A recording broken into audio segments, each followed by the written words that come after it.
Good afternoon, we're up in Donegal, we're up at Inishowen and we've moved across to up Malin Head and we're at outside, we're at Doagh Beach and we're at Doagh Famine Village. This is where we are.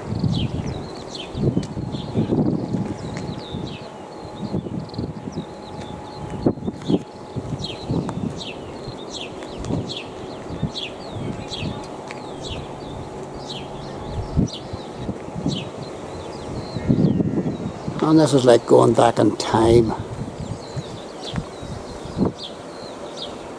The Irish famine, of course, took place whenever the potato crop was hit by blight in the 1840s, and one wave of blight followed another, and potatoes were the staple diet of the people, and people died. They had nothing to eat, and the English absentee landlords couldn't have cared less.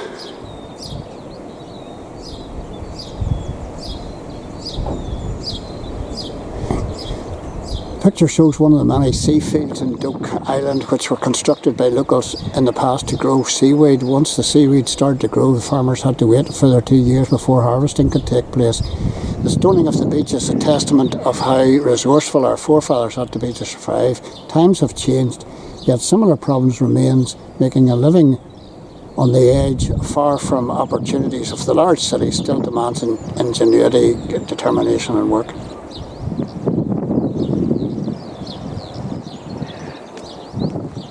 And this affected Catholic population as well as the Protestant population. And this is the Famine Village, but this is the new part of it here. And this house here on my left was lived in up until 1984. And electricity came 1984, I think it was. And 69, and running water came in 84. And this is amazing. This is like, oh, this is what the people ate here. And Pat, the guy who showed us around, an amazing raconteur, amazing tour guide. I've never heard anything the likes of it. And this is what the people lived on. And this is a rat. Not a rabbit trap, is it a gin trap? I think it is. And they would stick these rods down the rabbit hole as well with a spiked end of it and pull the rabbit out as well. And this is Pat's mum and dad. And I don't know, I don't remember how many children were raised in this house. And that's an old weaving machine in there. And people slept, this is where the grandparents slept by the fire, and there's the spinning wheel, and people slept in this here. What did he call this? Settle? 4 children. Did he call this a settle? Mm-hmm. It opens out and it can open up and, a box. And make a bed. Oh my goodness gracious. This place, you've got to come to this place.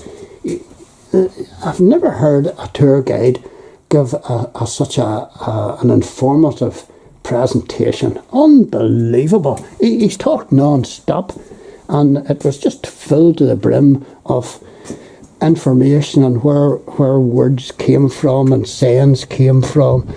Absolutely amazing. It's a beautiful setting, and what you get for your money is powerful. €12.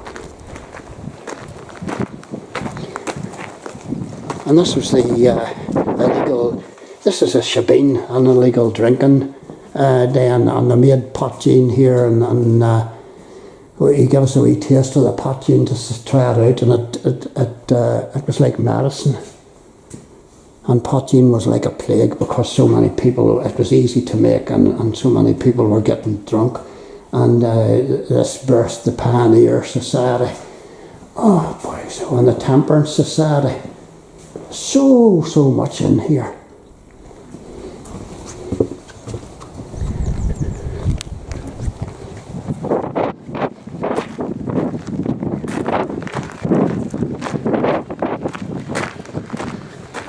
And he talks about the fairies and the importance of the fairies.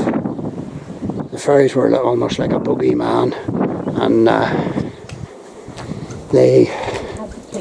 you had to please the fairies. They acted like a boogeyman, and all these houses back then would have been thatched as well. And there he is. Off he goes on another tour. The guy is unbelievable. And this talks about the wake, and he talked a lot about people who drank poteen, and they would go into a stupor, and they'd go virtually unconscious. Lead poisoning. Through the lead poisoning in the poteen. It was from the lead piping that was used in the production of it. And they went comatose for a couple of days, so they had to have a wake. Nobody was buried on the first day or the second day. They waited 3 days in the hope that the person would come back to life again. And he talked about snuff. Everybody took a pinch of snuff on the way to see the dead person, and any dead person was said to have snuffed it. Boy, so unbelievable. And even in Belfast, he talked about the ring and a pipe up to the surface from the coffin, that the person, if it came back to life again, could ring the bell and not give rise to, that they were saved by the bell. I don't know. There's so many sayings from the past.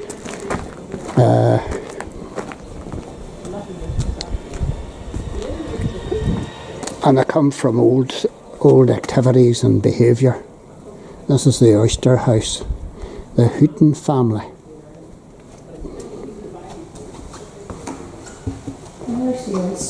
And this is talking about oyster production along the Wild Atlantic Way. And we have seen these oyster beds. There are dozens of them, hundreds of them.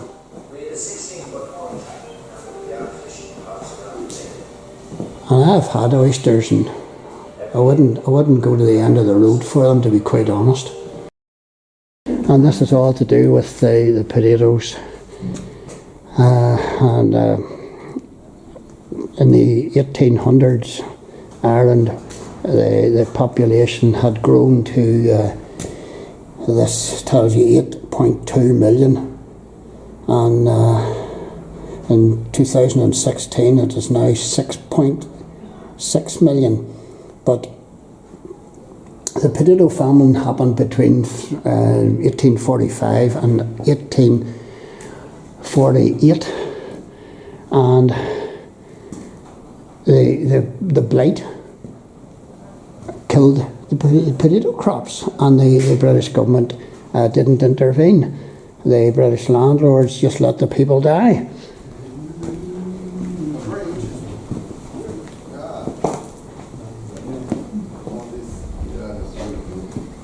Their livelihood was, and their was so much based on the potato. And this is all paranormal activity, so I'll not bother too much about that. But this is just amazing what we've got here. And this is the way it was for so many people back in the 1800s, a sod house.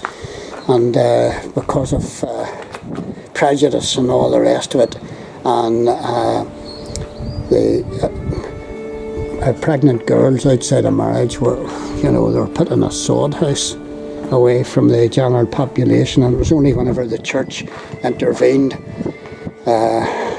that, and that was in probably more recent times. Then we had these girls being cared for, but unfortunately the church had these laundries, and they were no good place either.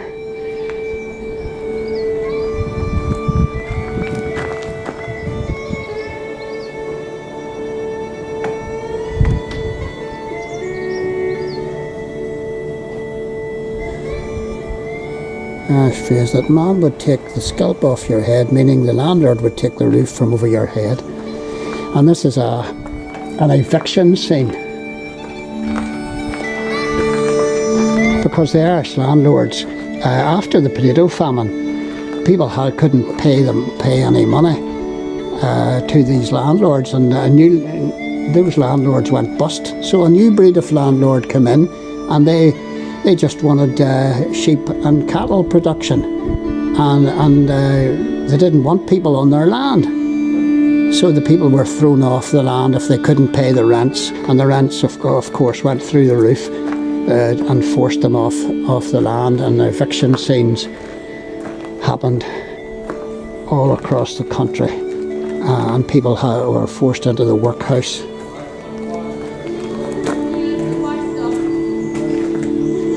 And this wee bit of information plaque here, it tells us more about that. And it was despicable. There's so much here, folks, I can't put it all down. And of course there's a lot of emigration going on as well. There's so much here. You need to come and check this place out for yourself. There's an eviction taking place there. Isn't it desperate? And this was a battering ram, and they were breaking and entering here. If the people were breaking and entering, if they tried to get back into their own house, and there they are taking the slates off the house as well. And this was absolutely shocking.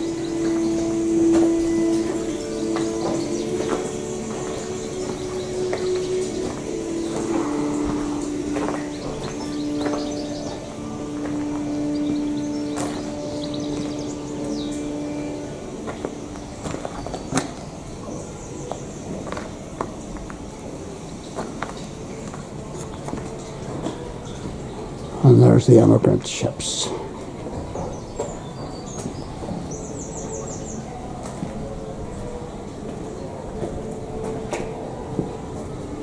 And this is the type of subsistence farming that went on.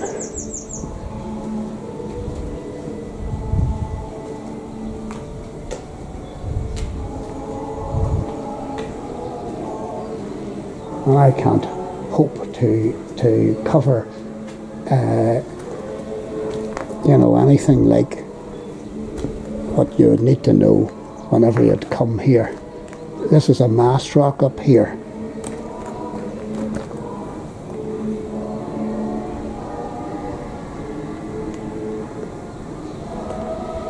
And people used to worship outside, particularly in the Catholic or Roman Catholic community.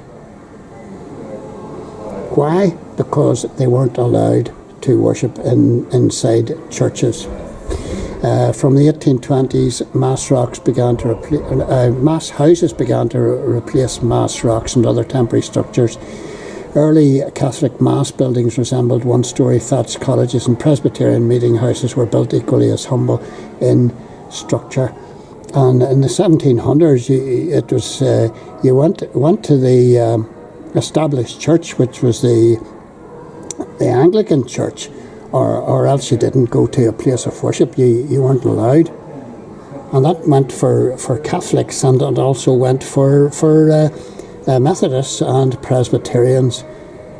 There's an open air mass at Dunfanaghy, North Donegal, and it was shocking.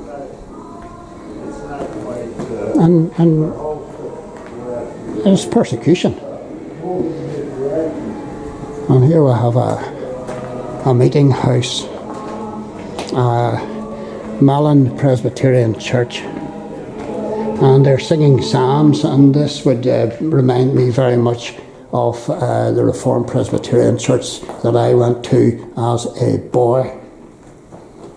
And these are the different strands of Presbyterianism back then. And that's all about the Presbyterian governess. Famous Irish Presbyterians.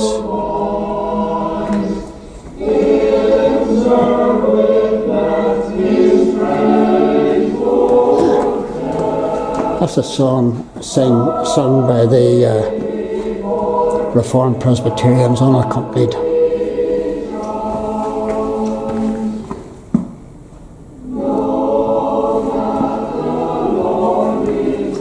It's fabulous, this place. I could spend a year in here.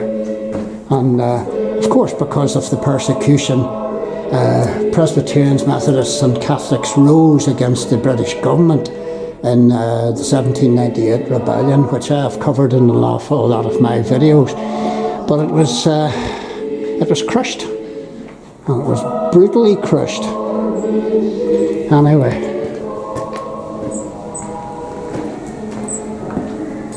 So much to see here.